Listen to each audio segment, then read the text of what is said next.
start here. So, Okay. all righty, we are going live, and we are live. We got Greg Beecher here with Rodney Redeye. We're going to talk some NLL lacrosse. What's going on? Not much. Just waiting to talk lacrosse. Yeah, I love lacrosse. I watched all the games last weekend and watched all the highlights a couple times this week. So can't. I'm glad lacrosse season's here. Yeah, you ain't. Finally. Yeah, you ain't kidding. It's been a long time waiting. It feels like. We were just talking about that Firewolves game and the Bandits, and wow, what a game! I mean, for them to hold the Bandits to 10 goals, that was. I was pretty impressed. No, no, they did great. Dougie Jameson did great in the nets. Their defense did good. Their offense, they started out just a tad slow, but they played a complete game. They didn't slack off at all in any quarter, and they came out with a win. I mean, they won 11-10, but it's still a win against high potent Buffalo offense. Yeah, And Bandit's got Matt Vince and Nets, and they got stellar defense, so you can't. It's a good, solid win for Albany, especially what this is technically their second year in the league as an expansion team. So they did good. They did really good. yeah. I actually had a chance to talk to Brett Manny today, and he was talking about that, like the fact that they gelled so well together. They had a lot of offensive movement. Their defense pretty much stayed intact. They lost one guy there. Unfortunately, now of course I don't remember his name, but they lost the one guy, and then the rest of the team really gelled. And then yeah, they holding them down to that, and then being able to stop that Bandits team. I mean, and Tahoka played great, and Yeah, he had a hat trick. yeah, and some I think, wasn't it? Did they have four when they actually threw him out, or was it three? Might I, have been three. I might have been three, might have been four. Who knows with him? It's he probably had like 8 goal night for all I know. But it's hard to keep tabs on there because they got Josh Byrne, Tohoka, Dane Smith, and then you got little. Yeah, They're a good offense. Everybody on their offense can go out there and score goals. So that's scary. Especially Albany went into their barn and won. yeah, and that was sweet. So the last game Albany played last year was a loss out in Buffalo. It was a good game too. They were able to hold Buffalo down to 8 goals, and then they scored the two empty netters at the end. But even then, like Yeah. if you ask most people if you can hold a team down to 10 goals, you're giving your offense a chance. And you would think we were talking about Andrew Q no longer plays there, Joe Resetaris no longer plays there, Anthony Malcolm, one of their transition heavy guys, no longer there, and they still were able to pull off 11 goals. They got scoring from all over the place. Their young talent looks amazing. Yeah, that's the thing. That they got rid of three key players and then found three or four or even five other players that jumped in, took their spots, and it showed against the Bandits that they're there to win and play. I don't know. I think losing Andrew Q would have been more devastating to the team, but it shows it's not. So good coaching too, good GM. They the pieces of the puzzle they got it to fit just right. So and it showed. Yeah, it no, like you said, they're the way they play the game for their style, with having Dougie and that 45 saves, he always gets a ton of saves, but that's that style they play too because they'll give you the shots from a little bit farther out with some pressure on you and not allow that inside movement. They don't like sit inside that little box and wait or as Brett Manny was describing it today, that down pressure where teams are trying to force guys down where they have to cut in from the net and you're just trying Yeah. to force them below the goal line, and they don't really, do that. And having Dougie big with those shots is huge. I mean, you can always count on him for 40 saves a night. That's huge for a team. Oh yeah. I mean, and the thing with the Bandits, they do have outside shooters also. Like Kulichia, he can fire from the outside, but Dougie was stuffing him with those outside shots. Well, most of them, and he was on point. Their whole Albany team was on point. They're all on the same page that game, and it's just going to carry over the rest of the season, every game, every game. So now you gotta watch out for Albany now because it showed they're legit. They played their game and won. Yeah, no, I'm really looking forward to it. I think it was a lot closer last year than people want to remember the end of that Northeast. Just kind of everybody thinking Buffalo ran through it, and I just don't think it was like that. But here we are. Yeah, Buffalo did run through everybody last year, but I They mean, they did, but there was I like to, as you know, I'm a bit of a Firewolves homer. We had some pretty close games with them. They brought us to overtime. Uh, it was close, but we really were yeah. missing those guys to get more than, Andrew Q and Joe Resenteris would have to get 6, 7, 8 goals in Benesh. And it was funny to see how well those guys kind of played on their new teams as well. Like Benesh had a great night for Halifax. He was Oh all over the yeah, place. And I mean and Halifax, they were clicking. yeah, Benish gelled right in with Halifax. Like he's been playing with them for years. I mean, and he's older too. He's not a young little spring chicken anymore. So, and then I think he had a hat trick too. So, Yeah, I mean, he did good. yeah, And they got Randy Stats on the other side now. I mean, I mean, they're good. Warren Hill, and then you got the Cyborg, and uh, they're a good team. It's going to be a good season this year. So, oh, absolutely. But I mean, Halifax's problem last year was they came out like this too. They came out guns blazing, everything was clicking. yeah. Are they going to be able to sustain it? I mean, having Stotts there, I heard somebody talking about it today. They think he's going to be the MVP of the season if Halifax ends up going all the way. I mean, there's no reason why he couldn't be. I mean, he's a good player, but his legs IQ is through the roof. Like he don't rush nothing. He doesn't push it. If something's not there, he knows, and he can communicate with the rest of the team. And it showed watching that game that he was talking to the rest of his teammates, and they were listening to him. That's huge. I mean, we can sit there like, hey, we should do this and that, and the teammate sits there and listens to you. That helps instead of them like, oh, whatever. I know what I'm doing out there. But I mean, you got Jammer out there. I mean, they lost Keo. He's at Toronto now, but Keo for Randy, I take Randy every day for over Keo. I mean, not nothing like Keo's not a bad player, but I think Randy's just a little bit more lacks IQ than Keo was. The assists you get out of Stotts, what did they have? 5 assists or was it 6 assists? I think he had something. I think it was 6. Yeah, 6 assists. I mean, Yeah. that's amazing. Like you talk about lax IQ, just knowing where guys are, drawing the defense over, feeding it across. And that's really kind of what you need. And having like him and Banesh on the team, that was I think Banesh's biggest asset last year for the Firewolves is he is a really good like point guard or floor general style. He moves the Oh ball yeah. well.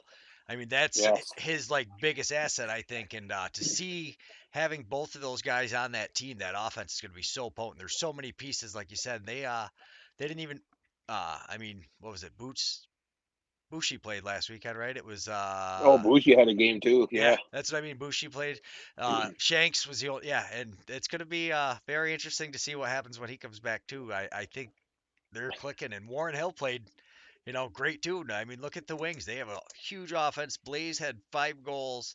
Resetaris had some points, but they were able to kind of hold him down and keep the rest of that Wings team, relatively ineffective. 3 goals for the Yeah. rest of the team. McIntosh, where was he? Yeah, Yeah, I mean the Wings. I mean they're not a slouch team. They got offense and Warren Hill, Tyson Bell. Those, they locked it down for him, and I mean Warren was making easy saves. I mean he had really didn't have to do too much work. He wasn't making. He didn't have to make highlight saves for him to win. He was just outside shots and get the shoulder up, easy save, boom, boom. So Halifax, they look very deadly, I would say. yeah, they And you got Weathers at the face-off circle, so yeah. you're going to get the face-off wins. It's gonna be interesting. Like I said, I think if they can hold it together, I mean, they started out this hot last year. Their uh, their defense, like you said, I think really doesn't get talked about much because they're such a potent offensive team. Yeah, But I mean, look at what they did to the Wings. You held the entire team to 3 goals if you take out Blaze Reardon. That's that's that's ridiculous. Really, it really is. I yeah, mean, these are professional athletes at the top caliber offense players going out there and look at what they did. The defense did to them. They shut them right down. I mean, like I said, Blaze had a game, but he earned every one of those goals. Like he was diving across the crease, he was getting checked, cut. He had to work for those goals, and he worked so hard for him. He got those 5 goals, but he was the only one working the hardest out there, I think. So I don't know. losing Resetariat or having Resetariats out there, I think he's not clicking with them yet. And give it time. You know, it's the first game of the season. Both of them were, I mean, they're probably hyped up. You know, adrenaline probably got a little too much for Philly, I would say. And it hurt them more than anything. But I mean, they're just, Halifax was clicking on all cylinders Yeah, easily. and Easily, like that. It was, it was, if you could have a kid that want to watch box cross, that would be the game to watch. But like, look at Halifax, ground balls, passing, cutting, goaltending, defense, offense. It was a complete game for him. yeah, yeah, that's like you said. If you're trying to teach somebody how to play box lacrosse and you want to tell them like to study a game, watching that Halifax team was, definitely what you want to do. And another game like that, Toronto played, amazing too. They were clicking really well. Yeah, Schreiber is amazing. Like he breaks the mold for that American player to come up and play box lacrosse. Schreiber's. If I could mold my game and play like somebody, I would. It would be Tom Schreiber. He's disgusting at lacrosse, field and box. Yeah, and But they have like Dan Dawson. He's an elder. I hate to say that, but he's older now. But same thing with him. He's getting goals. He's not as fast as he used to be, and it shows. But he's a floor general and on the bench. Like he's another coach that you have out there, and that's huge. yeah, yeah, being able to have that. And like one thing I want to say with Tom Schreiber is you talk about him being an American box player, breaking the mold. And I think it really goes to like if you look at the old school American style of lacrosse, that over the top passing, and he is not that at all. It's that you don't know where the ball's leaving his stick from. He's got No, that very like no matter where he is, you can't tell if he's going to shoot it, if he's going to pass it, or who he's going to pass it to. Like he's just that deceptive, and anywhere that ball is with his stick, it's ready to go. yeah, he like you said, very deceptive. Like I watched the game, then I watched the highlights again just to watch him play, and he's shooting around guys. He's shooting through like the deep. There's two defensemen, and he's shooting between both of them and getting it on net. He hit pipe like four times in that game, off of coming off a pick, stopping and just letting it fly. Like, did they play? Vancouver's goalie had no idea that the shot came. He was just standing there and hit pipe. Yeah. That's why they won 19-8. I mean, they're a good team. They're a very good team. Yeah, They it's both are. I was gonna say it always seems to be though, like they're them, Buffalo. I mean Albany's gonna have to really step up. It's tough to get out of that East, but it's also I mean you look at those West teams in Saskatchewan. I mean look at that game. Saskatchewan made Colorado look pretty bad, and then for the NLL to come out with their rankings at third, I was a little confused about. But the and having Buffalo above Albany, I got a bit of a gripe No, about that, but yeah, but yeah, like the Rush, what they won, 18-6, they won, and this is the defending NL champions. That they lost maybe I think three guys they lost, but picked up like five in the draft that should be impact, but it didn't show. Like Zeddy had a game. He's always going to have a game. He's just a great player. But other than that, though, it was. I watched the highlights like three, four times, and the Rush were just their offense. Littner was lighting it up. Matthews always, you got to watch. He's getting older, but he's got a rocket. Marshall, yeah. Marshall's starting to show. I think Was it that his that third year in the off-season league work, now? second year, I think, but yeah, Second year, yeah. he put on a lot of size, and he you could see him feeling a lot more confident out there. The first time I ever watched that kid play lacrosse, I was Mm-hmm. like, there's just something different about him, and I think as he grows into that rush team, especially having those teammates you've got up there, you've got such like you were talking about some of their elder statesmen, and I mean being able to play with Messenger. I mean, what a great like just a physical hard nose. This is how you're supposed to play. A great compliment for him to be able to learn to play with those guys. And I think Saskatchewan is going to be coming back this year, and I think they're gonna after last year it was a rough year for them. It was a very rough year for him. But I mean they came out fired up and they're ready to roll. Yeah, I mean, like I watched Marshall play from juniors, played a couple terms against him, played with him in one tournament. So then his he's a smart lacrosse player too. He has a good lax IQ. He's got a his he can pass the ball like he can find you. Like he's a really good player. And last year, first year in the league, but he's played against most of these guys. But it's a little bit different when you go play in NLL. It's a little bit faster, a little bit more physical. Last year, he had a good season. It wasn't a bad season for him. But this year, yeah, he just totally different player out there again. And I feel in a couple of years, it's going to be his team. Like it'll be Saskatchewan, Rush, and Marshall Pollers. That's his team. Like it was like Jeff Shatler. Jeff Shatler was there. He would put up 3, 4 goals a game easily, and it kind of became he couldn't shine as much because they still had a Mark Matthews and everybody else at Saskatchewan there too. And then I think Marshall he'll be there for a while, and it's going to be his team in a few years, probably sooner.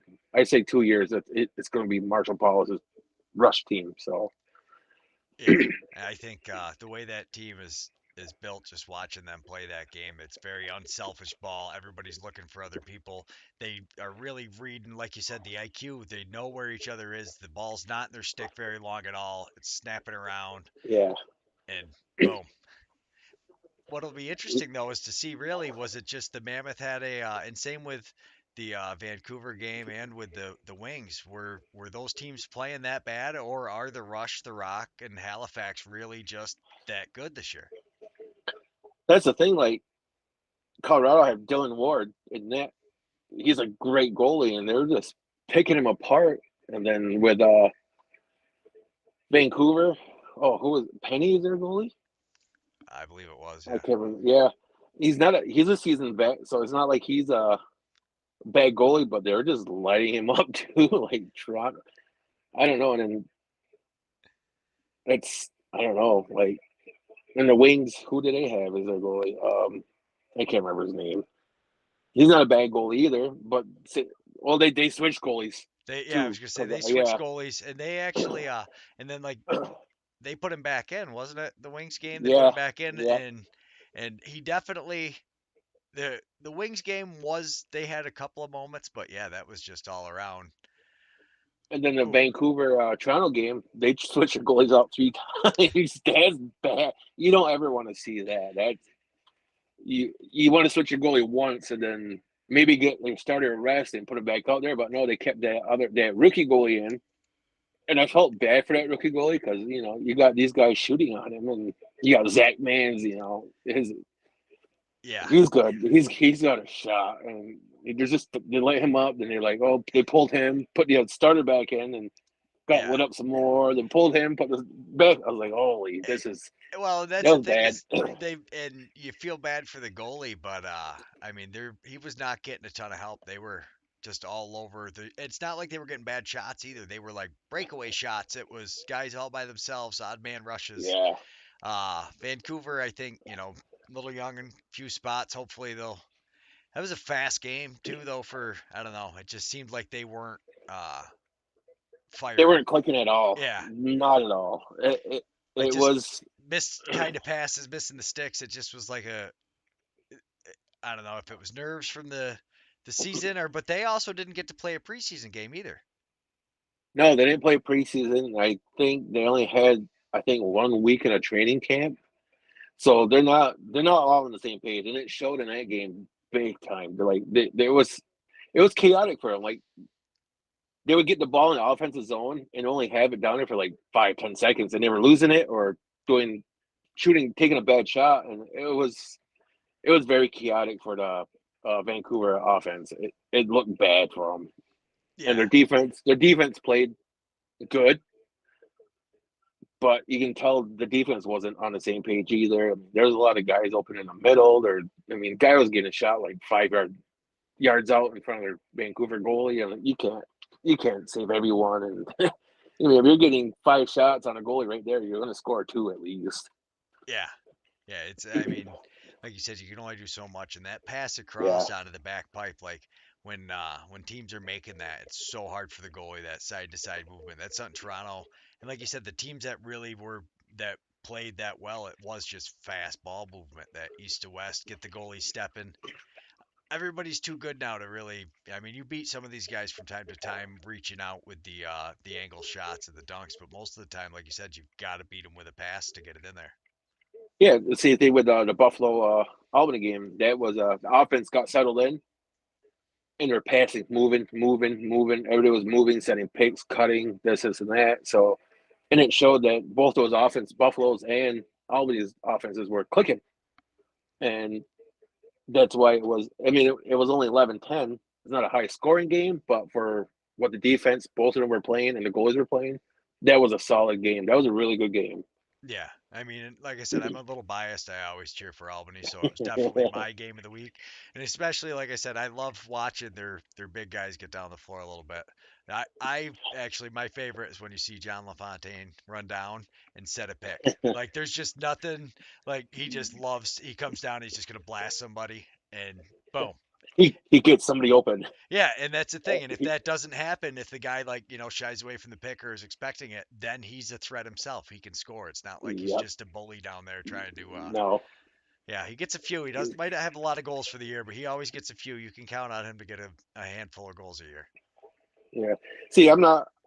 I really don't have a favorite NLL team because I just love watching all of them play. If I had to pick a team I'm more cautious to, it would be Georgia, just because Zach plays for him. Yeah. So I mean, that's it's Zach Miller from Allegheny. He plays for him, and he had a couple good runs. I mean, he needs a. He didn't play last year because of COVID and all the protocols. He was telling me, but once he gets his rhythm, I mean, he can easily put up 3-4 goals a game too. Yeah, I mean, Georgia, that was a good game, that Rochester Georgia game. I mean, Georgia had a few. I mean, that was a really a game that one set of runs one way or the other. I mean, yeah, Yeah, it was. it's a 5 goal game, but it really it yeah, it didn't feel quite as like lopsided as that. Like Georgia played really Yeah, well. I think Rochester, like Connor Fields, I still a little surprised Buffalo got rid of him. I think he's one of my favorite players. Like that, he's quick, shooting it from anywhere. Played great, I think. what do you? He had 11 points in that game, Yeah, something like that's that. Yeah, it was like was what it do you, 4-7? yeah, Rochester. I think, and then Hartley had a ton of saves too. Hartley was playing great. He had like 45 saves or something crazy like that too. He was in the top. The yeah, that Yeah, Rochester team is going to be nasty too. yeah. Smith, he's a big offensive big boy, like, and he's got a little bit of speed. He can definitely shoot. He's deceptive also for how big he is, and his shot's deceptive. His shot is There, deceptively hard. So he was the first pro game I saw was the Firewolves Rochester game, and I was mhm. watching him shoot warm-ups, and he is just picking the inside of the post, and you're just hearing it like chipping paint off it. He shoots so hard, and it doesn't look like he's putting like any effort into it, and it's so accurate and so hard. And he is like standing next to me on the glass. I was like, wow, it's He's like, a big boy. yeah, he's freaking huge. Yeah, he is. I mean, that Rochester team, they last year me and Owen went up to one of their games, watched the game, and I was watching, and I was just like, they're not. They didn't. I think they had 4 wins last year, and I was watching their games. Like, there's a lot of potential. Like, Hartley was hurt last year, so he didn't play. So Joel Watson was playing, and he was getting. Their defense wasn't the best, so he was kind of getting peppered up in the game. It was actually Rochester versus Toronto. I watched. We went up there and watched, and you can't do much against Toronto. They're going to pepper you. So Well, and they're so lethally accurate. Their whole team is very, yeah, they're yes, picking you apart. It's not just like they're firing rubber. And that's one thing I think the Firewolves and like if Rochester can continue to do it, where you keep those shots to the outside, Hartley's good enough that he can stop a lot of those shots. It's that cross pass, and even that Hartley's fast. Like the way he yeah, he moves is. across the post, he is unbelievably fast. He's an amazing goalie to watch. So much fun. He loves those splits. Yeah, He loves those splits. I mean, that was a like I said, their score doesn't do justice to that game because it was like this all the way up until the last 8 minutes of the game. Then Rochester pulled away just enough to make it look a little bit better. I mean, but it was a good game. I mean, Lyle did Lyle things. That's yeah. suspected. No matter what you do, you can't stop him. And Um, that's like he had that highlight behind the back pass. Actually, I'll clip this up for a Oh, second. to McCumber, yeah. Yeah, we'll watch. I've got Marshall's highlight and his up. We're gonna play the stuff from the NLL there, Yeah. the plays of the week. Oh my goodness, yeah, there. Right now it's showing Marshall's behind the back from 15 feet out, paints the Oh back yeah, that was corner. nice. Oh Oh, my that was a nice. goodness, that was a beautiful. Yeah, and then what were the other ones there? You had his, then you had um Lyle's pass going all the way across. Yeah, that's it, and that's what I mean. Like that's such a facet. How do you guard that? Because if you don't guard the forehand when he's coming around, he's gonna beat you on the inside and make you look silly. And yeah, it's like, what do you do? You don't guard it. You just hope for the best, and then Hope to, what yeah, happens happens. hope to keep him outside. And then they had Yeah. Curtis Dixon's diving goal, which was a pretty good goal, but I don't think it was quite as impressive as Marshall's. I Well, I voted for yeah. Marshall, but Marshall was better because he was so far out. But Curtis, his how he set it up, his spin move, yeah, he was right along on the goal line there, so he did a spin move and yeah, got his diving it goal. was But impressive. But yeah, yeah.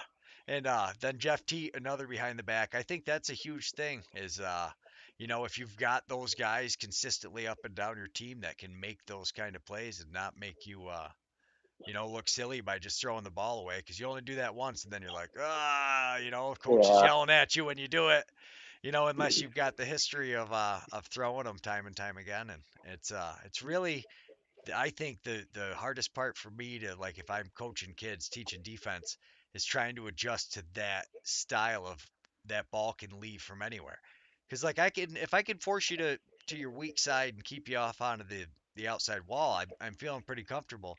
But now, I mean, as a defenseman, you're also supposed to protect the pass to make sure you can, help your goalie, especially on an odd man yeah, rush. But if you yeah. can't do anything about that, and then you can't expect the goalie to be set up on that guy and move over, it's a yeah, that's why they're pros. That's why they're yeah, like that Riptide versus Seals. That was what 14-15, I think. Yeah, That was a track meet game, and like I said, he got Teat there. I mean, the kid can shoot and he can pass. Like he's a threat. Like yeah, 100% he's gonna every be time he's on amazing. that floor. Well, at the end of the game, when I kind of thought that they scored that last with what 6 seconds left, I thought he scored that. But it's funny how the ball always finds the best player, Yeah, and it was off a rebound shot, and he got it and scored. And I don't know, I would have called it a good goal and went into overtime because it was such a good game. yeah, And what helps a lot with T is he's got a good pick man, Larson Sundown. He's from the Tonawanda reservation, and he that kid puts in so much work. It shows on the field. Like, have you watched his game? Larson's out there just constantly. He's like a pinball out there, just setting picks, setting picks, setting picks. He don't put up, 4 or 5 goals a game. He gets one or two, a couple assists, but it's his work ethic that's why he's out there. I mean, he's a good player. Like, don't get me wrong, he can shoot and all that. But that's really the unsung heroes that you need on your team, though. Is yes, you need those guys that aren't gonna put up a ton of points, but they're gonna go out there and they're gonna sacrifice because, like you said, if you're going to set the pick, sometimes you're going to hit the give and go, but sometimes you're going to end up just setting a double pick and that guy's going. Or, more often than not, yeah, if you're working your way in, you're just trying to draw. Now you've got both defenders kind of pinched in there for them, and that kind of lacrosse IQ again, and playing together. I think New York's they came a long way. They're gonna be a great team this year as well. And San Diego, I mean, San Diego was really they were in overtime. oh, excuse me. Oh, bless you. In Oh, thank overtime you. went away from being in the finals last year. So San Diego's Yeah, great, and then New York came out amazing. I tell you, it was all exciting. yeah. The whole first weekend was a good weekend of lacrosse. I mean, besides the what 2 3 games that were kind of blowouts, but But even that, it the was offense good was so lacrosse. good. It Yeah, wasn't like they were just ripping shots from nowhere. They were all good goals, but yeah, there was a couple times. it But even wasn't boring. right, yeah, which would Yeah. there was definitely I mean, look at the lowest scoring game was Albany and Buffalo, and I still think it was one of the most exciting games of the weekend. Yes, it was. That was a once again that was a track meet also. I mean, that was a really good game. And you go into Buffalo, anytime their fan base, they get 15, 16, 18,000 for a home game, for a regular season home game. So, it's a hostile environment to go play in, and then to go in there and come out with a win. I mean, that makes any team boost confidence like you wouldn't believe. I mean, that win for Albany, that's a huge win for them. Even though it's the first game of the year, that's still a huge win. You go to Buffalo and get a W and walk out of there. Yeah, yeah, it's crazy. I'm stoked. I can't wait for next Sunday's game. But talking excitement, we've got a brand new team debuting in about an hour and a half. Yeah, you got a lot. Well, you got Las Vegas, and then they're playing Panther City, the team from last year. So Yeah, I mean, you got Texas versus Nevada basically, and you can't beat that. Expansion teams, it's expanding out west now. So and that we'll see how Panther, Las Vegas does. yeah, that Panther City team did really good last year. I tell you, but I'm very interested to see how they play without having Jeremy Thompson there because he's one of those guys too. Like he doesn't, he's not a goal scorer. Yes, he gets a few goals and he gets some assists, but that's not what he's doing for your team. What No, he's getting the face-offs, yep. the off the field stuff. You see him like talking with guys and that just setting the tone on the face-off of this is how we're playing. This is a sacrifice you're putting out there. We're getting the ball. It'll be interesting to see how they play this year. Yeah, I want to see who Panther City's faceoff guy this year because, like you said, it's hard to replace Jeremy. He's such a good faceoff guy. Like he got them a ton of possessions last year, and that's why they had the rookie of the year or the runner up to the rookie of the year last year because he was getting all those possessions to him, and it showed how valuable Jeremy is because look at what he did for the Swarm this past weekend. He had two goals off a face off and one Yeah, assist, and he ended up being their player of the week too. So I mean, yeah. He everybody likes to talk about Lyle. I think he's extremely underrated, and I can't wait for Hinda Thompson, man. That passion he plays with, watching him, he's the perfect guy for the Firewolves. He's not giving up if the ball hits the ground. He's going after no. him. Yeah, How many you have this week? He had two, right? two. I think he had two. Yeah, we had He had the three guys dunk. with 2 goals, I believe. Yeah, the dunk. That's I was so excited that whole Albany offense, that young offense, and they're all flying. Everybody's feeling good. Tanner Thompson from last year again is Yeah, just and like even having like that whole defense, and there's so many guys I feel like I don't mention, like Tchaikovsky and Nishimura and Ardella. I mean that whole Shamar was team was good. Yeah, Nishimura, he's another one of those unsung heroes because he's not going to get a ton of points. All of their defensive guys, Colton Watkinson gets up the floor. He at least got the goal, got a little love. And actually, it was funny. So Brett Manning was telling me he called the goal about 5 minutes before he scored. He's like, "I'm gonna go. I'm gonna stand on the KeyBank Center. I'm gonna rip one as hard as I can, and I'm gonna score." And then he ended up going down and Goes up, doing it. yeah. That was that was cool. That was I. Oh man, I lost my voice because I was like standing there just screaming in my house, going nuts. But No, that's good. yeah, that's we gotta keep me off of talking about Albany. I'll talk about them all night. The Desert Dogs. We got Joel Watson playing, who I got to watch play for Lax now. Yeah, You've played with on the Rochester Bats, and I mean, he's a great young kid. He came in, played for Rochester last year quite a bit when Hartley got hurt.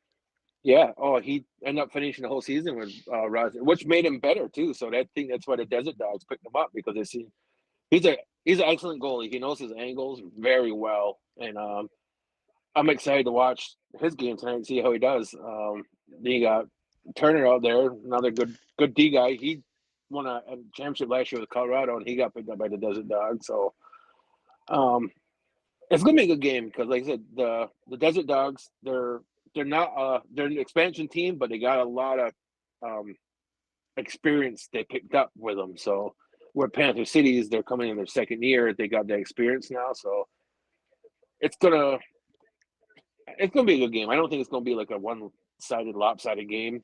I think it's gonna be a good game. Yeah, I think it's definitely going to be a good game. I got Paul in the comments. I was sorry I neglected him in the comments. He's saying he ain't no jammer, so he must have been talking about stats back when we were talking that.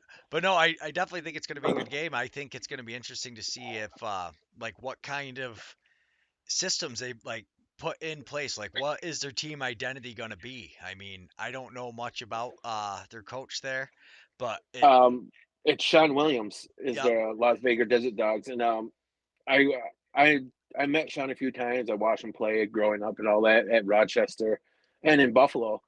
Uh, he knows lacrosse, and he's not. he's old school, but he knows how to sprinkle in some of the modern game right now. So I think he he'll have good reins on his team, and they should be all right. So I ain't coaching wise, they should be good.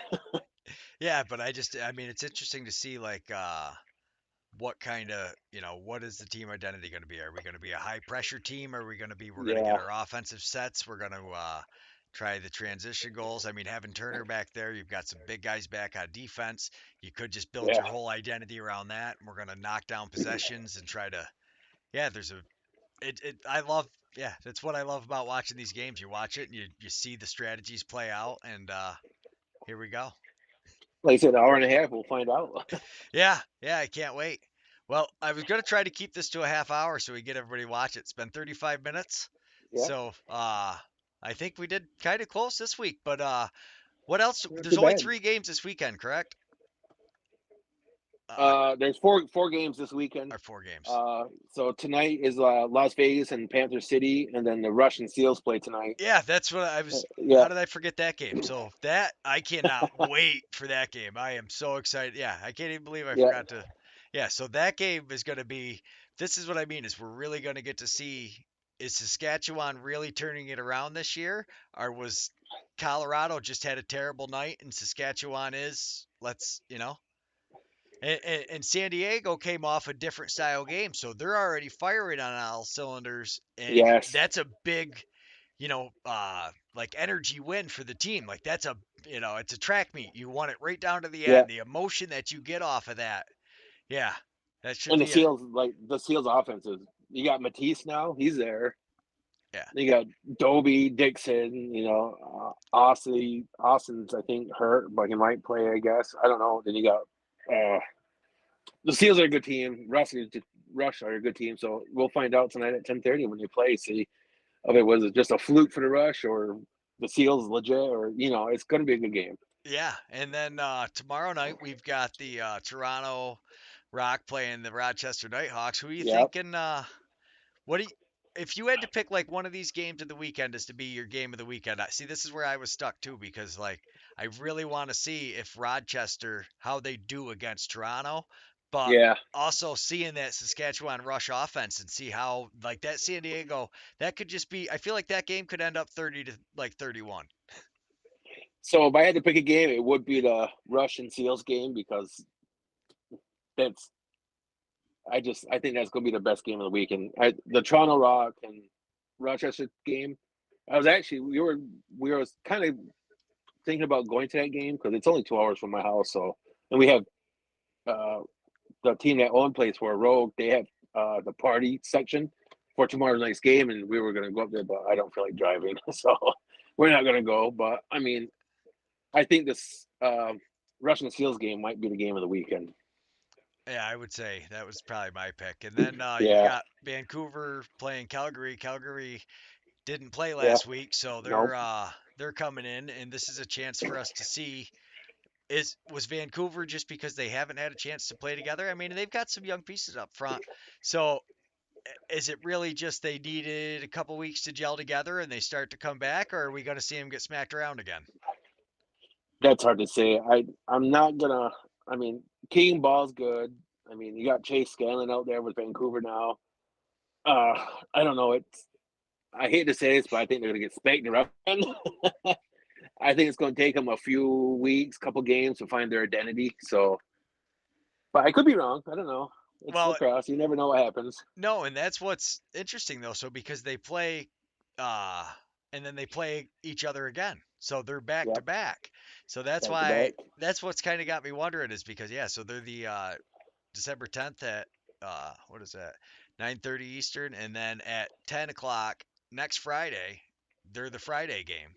Yep. So it'll yeah, it should be interesting. But like you, I'm with you. I think that Saskatchewan Rush and San Diego game is the game to watch. Yeah, I would. I'd put money on that game tonight to be the best game of the weekend. Yeah, you ain't kidding. So, all right. Well, now we definitely went over our half-hour time limit, but Yep. this has been awesome. Thank you so much, and Yep. let's shoot for the same time next week if that works. Perfect. Uh, Perfect. Next week we'll do this again, and All right, We that's got a awesome. long season coming ahead. Heck yeah, I really appreciate your Yeah, time. Thank you. I love it. All right, no problem.